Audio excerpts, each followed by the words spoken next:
what's a producer, what's a beat maker. Let's listen to the pros. Keep in mind though, producers. Yeah, I wasn't even trying to make no beats today, but you Listen, we got producers and not reducers in the room, so we. Sean Garrett says he's a producer. Lil Jon said he didn't want to make beats. Is he a beat maker?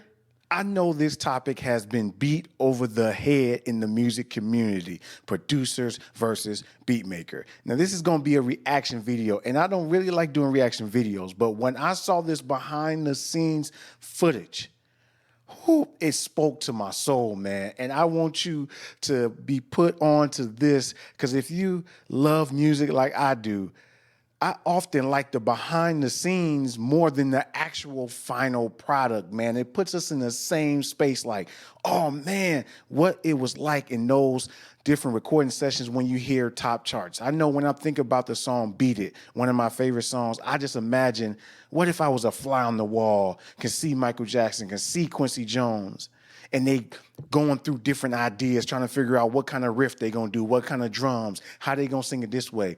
And this video, it gives a great behind the scenes look of what it means to make a song. That feels about right. Just with that drum beat, I'm sold alone, man. The head nod confirms it. Also, I've never seen Lil Jon so calm. Yes, that's the king of crunk, Lil Jon. He is just calm. It's so wild. But anyway, let's keep going.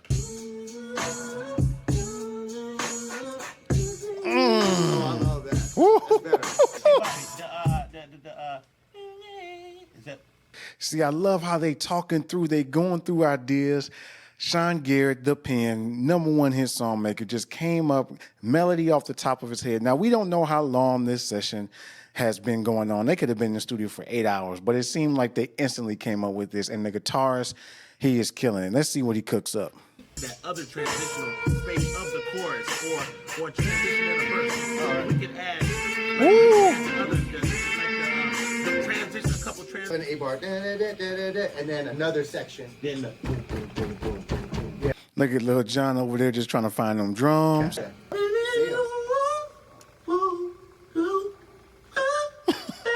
Because we can break the hook down like that.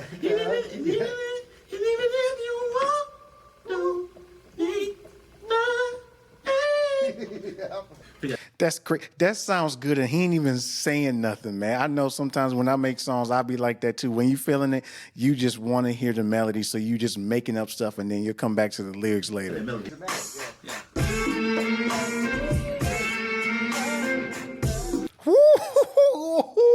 You hear the guitar.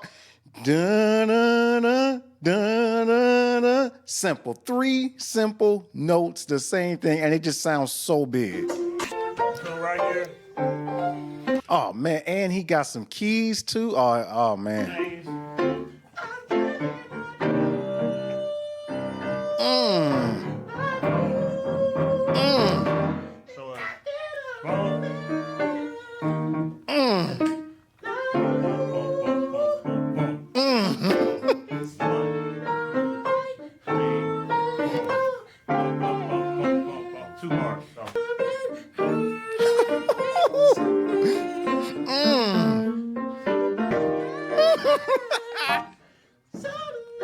Oh man, he is snapping, man. This ain't even the real song, and he is snapping on that. And you see how Lil Jon was in the back playing his role, mapping out how the drums would be, while Sean Garrett and the one half of the Vila brothers maps out the song, man. Now, you could debate, are they producing or making a beat?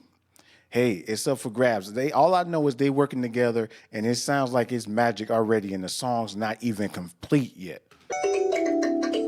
I got that Oberheim up too. See, just like us, man, no different, playing with different sounds. You probably did it too, trying to find a sound. Everybody is the same. It's just these people are on a different level.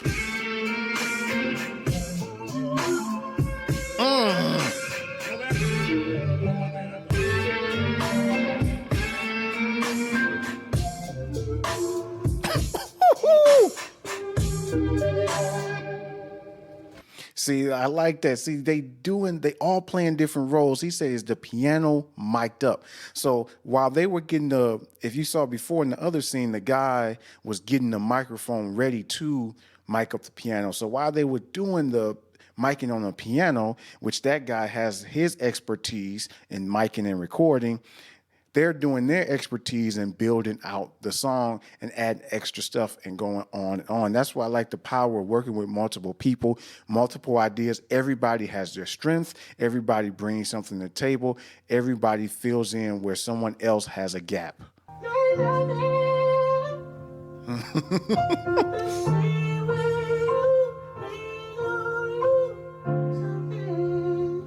I mean, he's not saying words, but he could release a song not saying words, and it probably sounds better than 90% of R&B records out today, man. It's crazy. Record to the drums. Okay, I just wanted to lay down. Cause that was it. You got it. You got the verse and all. That's it. Yeah. That sound like what you was talking about. Yes, now, sir. let's lay all the fucking instruments and get this bitch out the way. Let's get it. Yeah, see, that's what I like. Like I said, we don't know the context of how long the session is. The whole video is only 23 minutes, but we don't know how long the session is. So they probably had a pre-production talking about the concept of the song, like Little John says. And Little John's like, hey, this is already set, right? As you can see, it's minimal things. They played some drums, they had some keys, and they got him singing. So minimal, and it sounds like a full song. And this ain't even mixed, mastered. I'm hearing this through a YouTube compressed audio, and it sounds good already. I think that's one tip of getting your eventual masters to sound good. If it sounds good in the pre-production, planning, recording phase, it's gonna sound even better in the mastering phase.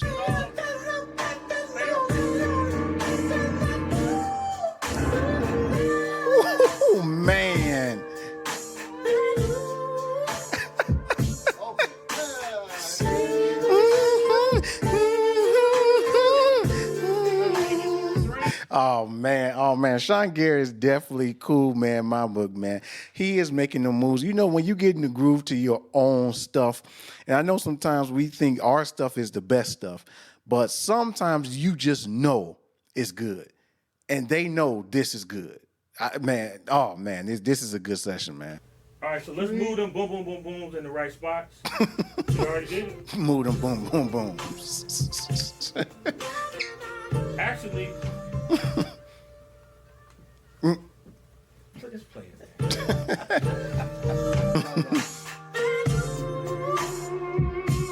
Man, that's the face of bliss, boy. We all know the experience when you just still feeling it. Man, you don't even want to stop the track because he's just in his zone. He's just in it and feeling it.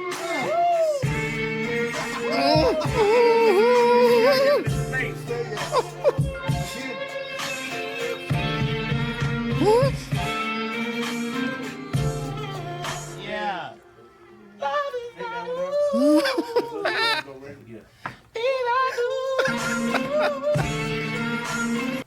It should be a journey, right? I get it. But the journey should be impactful.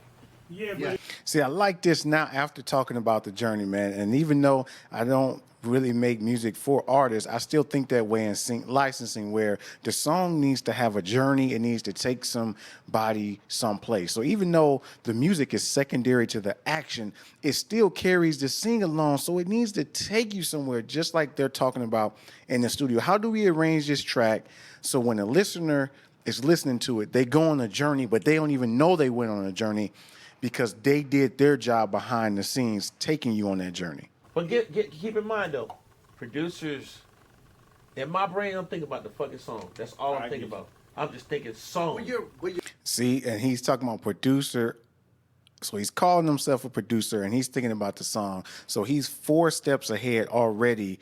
He can hear everything already and how he wants to write as a producer. Now, was this session them producing? Let's keep going. Listen, we got producers and not reducers in the room, so we know that. And I don't want you to ever feel like that. You heard, we got producers and not reducers. Let me wind that back just to hear that again, what he said. Listen, we got producers and not reducers in the room, so We got producers and not reducers. Wow. Now, I can only speculate what that means, but he's probably saying all of us in the room bring something real valuable to the table. No idea is right, no idea is wrong, and we all have good ideas. Let's settle on one idea instead of trying to be the king of the hill.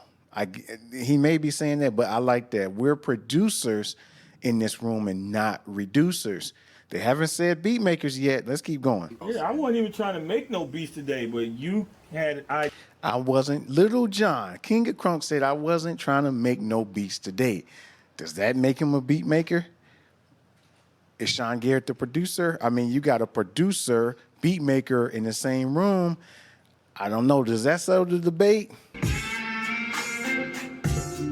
That smile gets me because it's just in his head. I understand when you hit that note and you got it, you probably got some fake. That smile is priceless, boy. I'm gonna tell you what, since we're here tonight. So does this video settle the debate? They didn't get into the ins and outs of what producing a beat maker, but you had two superstars use two different kind of language, and we argue about it. I don't know why we still talk about the subject, producer and beat maker. If you make something, you're a producer. Doesn't matter what it is or if you're doing it to this level. If you think you just make beats, you're still producing because you are producing something. Just like goods. If you go to the grocery store, you see goods, they need to be produced to get there. So the language is interchangeable. This video, man, it just had me singing. At work, I was just singing that. Dun-dun-dun, dun-dun-dun. Like all in my head, I'm smiling. And my coworker's probably thinking, what he's smiling about? This, man, that feeling, man. This is the feeling I got when I first heard someone make a beat and they told me I can make music too. That same feeling came back for this video. So I'm going to link this video in the description if you haven't seen it. And if you want to find other ways to make money with your music instead of working like artists like this, because this route is a glorious route, a glamorous route to get the clout, but it's hard to get to this kind of level. You can work in sync licensing. Make sure you watch one of these videos.